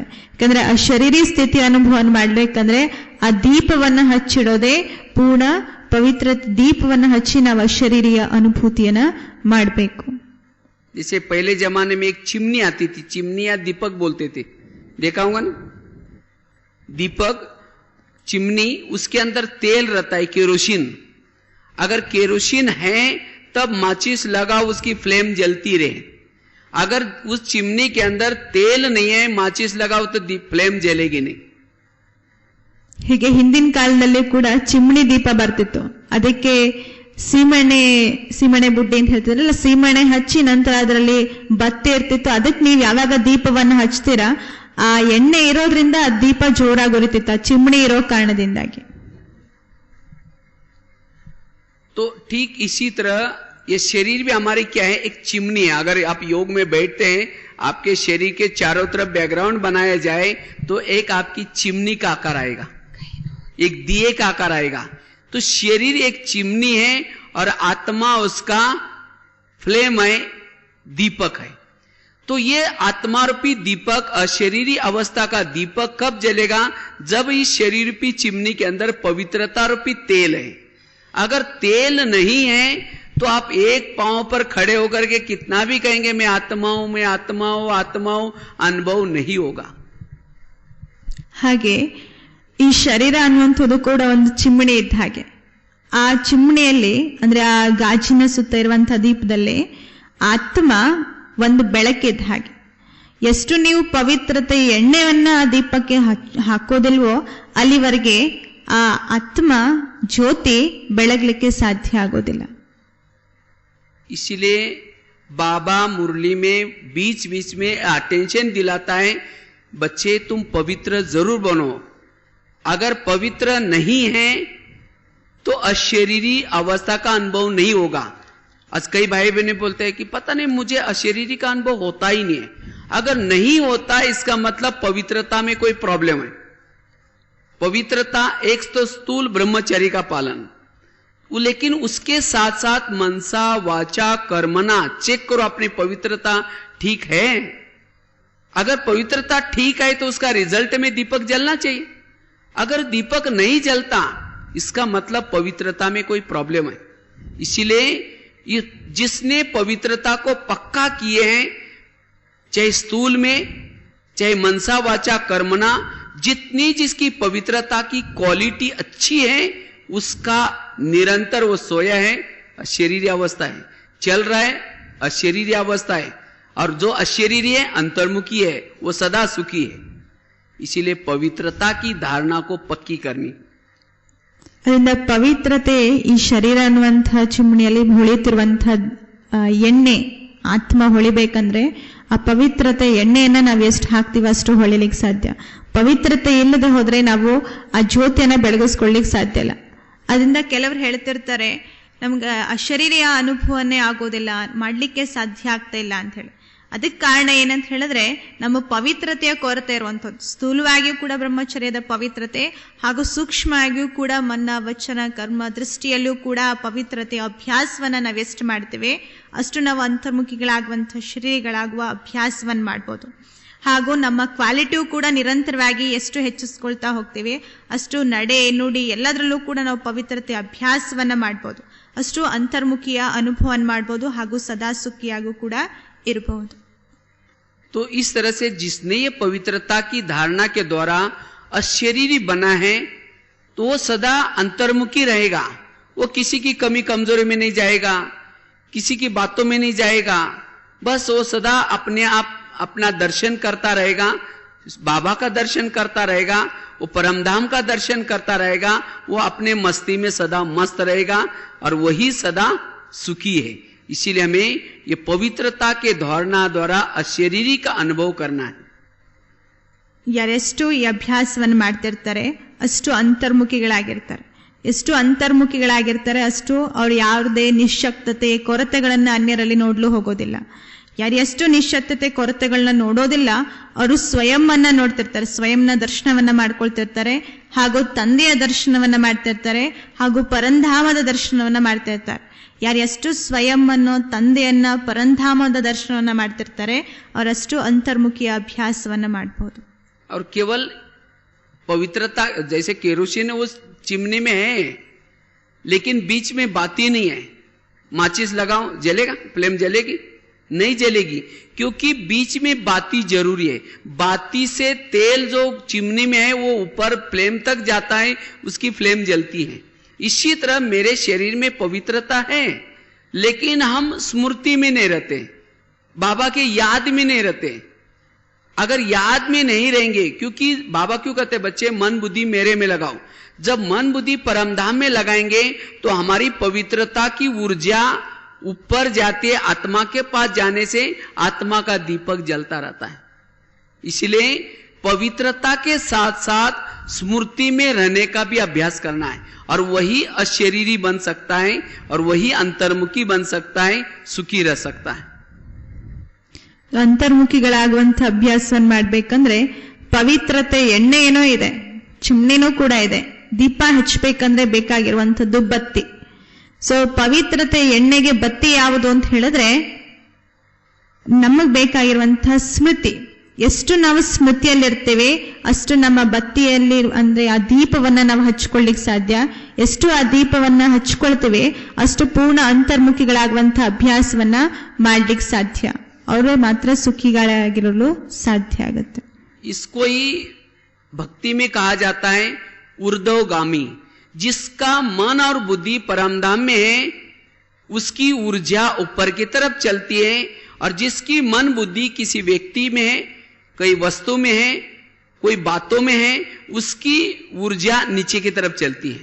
इसको ही कहा जाता है देह भान. और जिसकी बुद्धि कहीं और लगी है, कहीं प्रभावित है, वो कभी भी अंतर्मुखी नहीं बन सकता, वो अशरीरी का अनुभव नहीं कर सकता. वो देह का भान सारा दिन उसको अनुभव होगा, देह भान में रहेगा. किसी ने कुछ बोला तुरंत फीलिंग आएगा, क्यों बोला, किसी लिए बोला.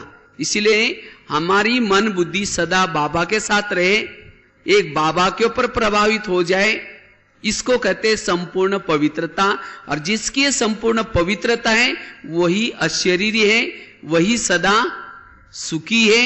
इसीलिए हमें अशरीरी का अनुभव करने के लिए पवित्रता के तरफ ध्यान देने की आवश्यकता है.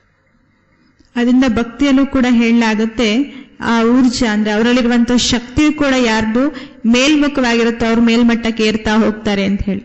ಅದೇ ಯಾರು ದೇಹದ ಅಭಿಮಾನಕ್ಕೊಳಗಾಗಿರ್ತಾರೆ, ವ್ಯಕ್ತಿ ವಸ್ತುಗಳ ಕಡೆಗೆ ಹೆಚ್ಚು ಆಕರ್ಷಿತರಾಗ್ತಾರೆ, ಅವರ ಆ ಶಕ್ತಿ ಕೆಳಮುಖವಾಗಿ ಹರಿತಾ ಇರುತ್ತೆ. ಅಂದ್ರೆ ದೇಹದ ಅಭಿಮಾನಕ್ಕೆ ಅವರು ಹೆಚ್ಚು ಆಕರ್ಷಿತರಾಗ್ತಾರೆ. ಅದರಿಂದ ತಂದೆನೂ ಕೂಡ ತಿಳಿಸ್ಕೊಡುವಂಥದ್ದು ಯಾರ ಮನಸ್ಸು ಹಾಗೂ ಬುದ್ಧಿ ಮೇಲ್ಮುಖವಾಗಿರುತ್ತೆ, ಅಂದ್ರೆ ತಂದೆಯ ಕಡೆಗೆ ಎಷ್ಟು ನಾವು ಜೋಡಣೆ ಆಗಿರ್ತೇವೆ ಅಷ್ಟು ಸಂಪೂರ್ಣ ಪವಿತ್ರತೆ ಸ್ಥಿತಿಯ ಅನುಭವನ ಮಾಡ್ಲಿಕ್ಕೆ ಸಾಧ್ಯ ಆಗುತ್ತೆ. ಯಾರೆಷ್ಟು ಸಂಪೂರ್ಣ ಪವಿತ್ರ ಆಗಿರ್ತಾರೆ ಅವ್ರ ಅಂತರ್ಮುಖಿಗಳಾಗಿರ್ತಾರೆ, ಸದಾ ಸುಖಿಗಳಾಗಿರ್ತಾರೆ. और पांचवी बात है, अगर मुझे अशरीरी का अनुभव करना है, अंतर्मुखी रहना है, मुझे आत्मा के जो ओरिजिनल 7 गुण है, शांत स्वरूप, शक्ति स्वरूप, प्रेम स्वरूप, आनंद स्वरूप, ये जो 7 गुण है, इस गुण के स्वरूप में जितना स्थित रहेंगे उतना अशरीरी बन सकेंगे, उतना अंतर्मुखी बन सकेंगे, उतना सुखी रह सकेंगे. और जिन्होंने 7 गुणों को बढ़ाया, ये 7 गुण यही अशरीरी अवस्था है जिसको कहते हैं सत्व प्रधान. ಐದನೇದಾಗಿ ಮುಖ್ಯವಾಗಿ ವಿಚಾರ ಆತ್ಮದ ಗುಣಗಳನ್ನು ನಾವು ಹೆಚ್ಚಿಸಿಕೊಳ್ಳುವಂಥದ್ದು. ಹೀಗೆ ಆತ್ಮದಲ್ಲಿರುವಂತಹ 7 ಗುಣಗಳೇನಿದೆ, ಶಾಂತಿ, ಶಕ್ತಿ, ಆನಂದ, ಪ್ರೇಮ, ಪವಿತ್ರತೆ, ಇವೆಲ್ಲ ಶಕ್ತಿಗಳ ಗುಣಗಳೇನೇನಿದೆ ಅವೆಲ್ಲವನ್ನ ನಾವೆಷ್ಟು ಗಮನ ಕೊಟ್ಟು ಅದನ್ನ ಹೆಚ್ಚಿಸ್ಕೊಳ್ತಾ ಹೋಗ್ತೇವೆ ಅಷ್ಟು ನಾವು ಅಂತರ್ಮುಖಿಗಳಾಗಿರಲು ಆ ಅನುಭವನ ಮಾಡಬಹುದು. तो इस भट्टी में आप सभी इसमें से एक कोई गुण का भी अनुभव करना. शांत स्वरूप का, जितना शांत रहेंगे मन में कोई हलचल नहीं, मन बिल्कुल साइलेंस हो गया, एकदम शांत, अपने स्वधर्म में परम धाम में स्थित होकर के बाबा को देखने में लगाओ। जितना इस एक गुण को भी बढ़ाएंगे उतना आप अशरीरी बनेंगे, अंतर्मुखी बनेंगे और उतना ही आपको अतीन्द्रिय सुख मिलेगा। तो इसीलिए 7 स्वरूपों का अभ्यास। और लास्ट की बात है, अगर हमें अशरीरी का अनुभव करना है, अंतर्मुखी बनना है, उसके लिए ಆದ್ರಿಂದ ಎಷ್ಟು ನಾವು ಈ ಬಟ್ಟಿಯಲ್ಲೂ ಕೂಡ ನಾವು ಯಾವ್ದಾದ್ರೂ ಒಂದು ಗುಣದ ಬಗ್ಗೆ ಪೂರ್ಣ ಸ್ವರೂಪದ ಅಭ್ಯಾಸವನ್ನು ಮಾಡುವಂಥದ್ದು. ಇಷ್ಟು ನಾನು ಶಾಂತ ಸ್ವರೂಪಿ ಆತ್ಮ ಅಂತ ಹೇಳಿದ್ರೆ ತಂದೆ ಮುಂದೆ ಕೂಡ ಪೂರ್ಣ ಹೋಗಿ ಆ ಶಾಂತಿಯ ಸಂಪೂರ್ಣ ಸ್ವರೂಪದಲ್ಲಿ ಸ್ಥಿತರಾಗುವಂತಹ ಅನುಭೂತಿಯನ್ನ ಮಾಡುವಂಥದ್ದು. ಒಂದೊಂದು ಗುಣದ ಬಗ್ಗೆನೂ ಕೂಡ ನಾವು ಎಷ್ಟು ಪರಿಪಕ್ವ ಸ್ಥಿತಿಯನ್ನು ಅನುಭವ ಮಾಡ್ತೇವೆ ಅಷ್ಟು ನಾವು ಅಂತರ್ಮುಖಿಗಳಾಗಲು ಸದಾ ಸುಖಿಗಳಾಗಲು ಸಾಧ್ಯ. ಆ 7 ಸ್ವರೂಪದ ಅಭ್ಯಾಸವನ್ನ ನಾವು ಮಾಡಬೇಕಾಗತ್ತೆ. तो छठी बात है, अगर मुझे अशरीरी का अनुभव करना है, सोमानों के अभ्यास। जितना आप अच्छे अच्छे सोमानों के अभ्यास करो, मैं शिव शक्ति हूं, मैं कलप कलप की विजय हूं, स्वयं सर्वशक्तिवान मेरा साथी है, बार बार इस पॉजिटिव विचार, समर्थ विचार, जो समर्थ विचार चलाता है, समर्थ संकल्प चलाता है, वही समर्थ अशरीरी बन सकता है। इसीलिए मुझे कोई कमजोर विचार कोई आकर के सुनाए, सुनो नहीं, किसी की कमजोर बातें सुनाओ नहीं। इसलिए बाबा कहते हैं बच्चे, परचिंतन की बातें, झगमई झगमई बातें नहीं सुनो, क्योंकि ऐसी बातें सुनने से हम कमजोर बन जाते हैं, हमें देहाभिमान आता है। इसलिए मुरली की बातों को याद करो, मुरली का स्लोगन याद करो, मुरली का मीठे बच्चे की बात को याद करो, बीच का कोई विशेष कोई पॉइंट याद करो। ऐसी बातें जो याद करता है, सोमानों में स्थित रहता है, वही अशरीरी बन सकता है, वही अंतर्मुखी बन सकता है और वही सदा सुखी बन सकता है। कमजोर बातें सुनता है, चिंतन करता है, किसी कमजोरी का चिंतन करता है, वो कभी भी अशरीरी नहीं बन सकता, वो अंतर्मुखी नहीं बन सकता।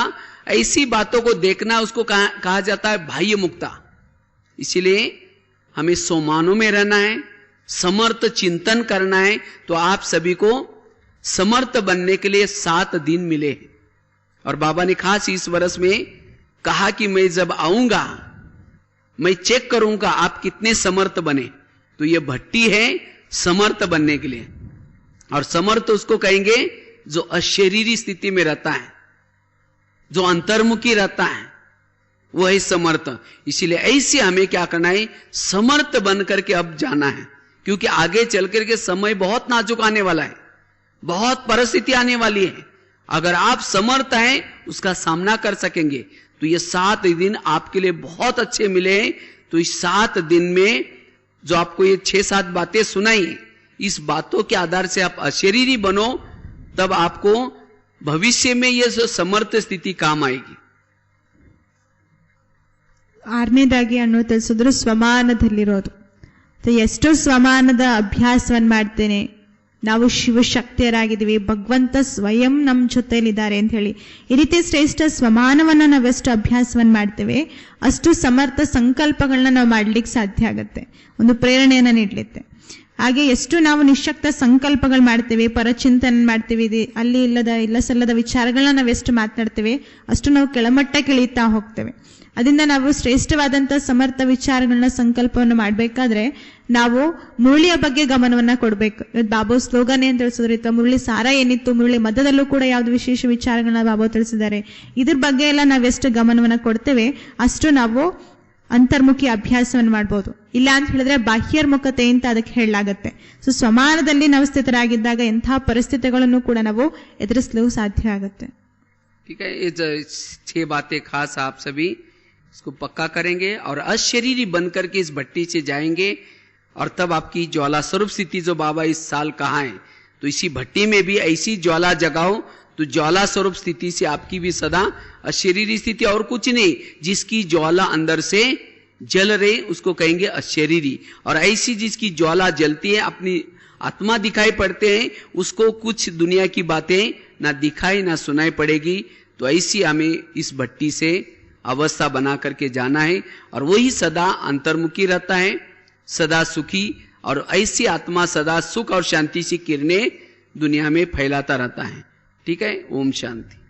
ಸೊ ಈ 6 ವಿಚಾರಗಳ ಬಗ್ಗೆ ಗಮನವನ್ನು ಹರಿಸುವಂಥದ್ದೇ ಜ್ವಾಲಾ ಸ್ವರೂಪದ ಅಭ್ಯಾಸವನ್ನು ಮಾಡ್ಬೋದು. ಆಗ ನಾವು ಪೂರ್ಣ ಆತ್ಮದ ಸ್ವರೂಪದಲ್ಲಿ ಸ್ಥಿತರಾಗ್ಲಿಕ್ಕೆ ಸಾಧ್ಯ. ಯಾರೆಷ್ಟೋ ಈ ಅಭ್ಯಾಸವನ್ನು ಮಾಡ್ತಾರೆ ಅಷ್ಟೋ ಶರೀರಿ, ಅಂತರ್ಮುಖಿ ಹಾಗೂ ಸದಾ ಸುಖಿ ಅನುಭವನ ಮಾಡ್ತಾ ಸುಖ ಶಾಂತಿಯ ಕಿರಣಗಳನ್ನು ಇಡೀ ವಿಶ್ವದಲ್ಲಿ ಹರಡುವ ಕಾರ್ಯವನ್ನು ನಾವು ಮಾಡ್ತೇವೆ. ಓಂ ಶಾಂತಿ. ಇದುವರೆಗೂ ಅಂತರ್ಮುಕ್ತತೆಯ ಸ್ಥಿತಿಯ ಮೂಲಕ ಶಕ್ತಿಶಾಲಿ ಯೋಗ ಜ್ವಾಲಾಮುಖಿ ಸ್ವರೂಪದ ಅನುಭವ ಮಾಡ್ತಾ ನಾವು ಹೇಗೆ ಸಾಮರ್ಥ್ಯವಂತರಾಗ್ಬೋದು, ಶಕ್ತಿಶಾಲಿಗಳಾಗ್ಬೋದು, ವಿಶೇಷ ಅನುಭವ ಮಾಡ್ಬೋದು ಅನ್ನೋದನ್ನ ಅಣ್ಣವರು ಭಾಳ ಸುಂದರವಾಗಿ ಹಲವಾರು ಪಾಯಿಂಟ್ಸ್ಗಳ ಮೂಲಕ ಮನವರಿಕೆ ಮಾಡಿಸಿದ್ದಾರೆ. ತಾವೆಲ್ಲರೂ ಅದನ್ನು ಚೆನ್ನಾಗಿ ಹಿಂದಿ ಮತ್ತು ಕನ್ನಡ ಕೇಳಿ ಮನವರಿಕೆ ಮಾಡ್ಕೊಂಡಿದ್ದೀರಿ. ಅನುಭವ ಮಾಡೋದಕ್ಕೆ ಚೆನ್ನಾಗಿ ಪಾಯಿಂಟ್ಸ್ಗಳನ್ನು ಪ್ರಯೋಗ ಮಾಡಿ. ಈಗ ಉದ್ಘಾಟನೆ ಜ್ಯೋತಿ ಬೆಳೆಸ್ದಾಗತ್ತೆ.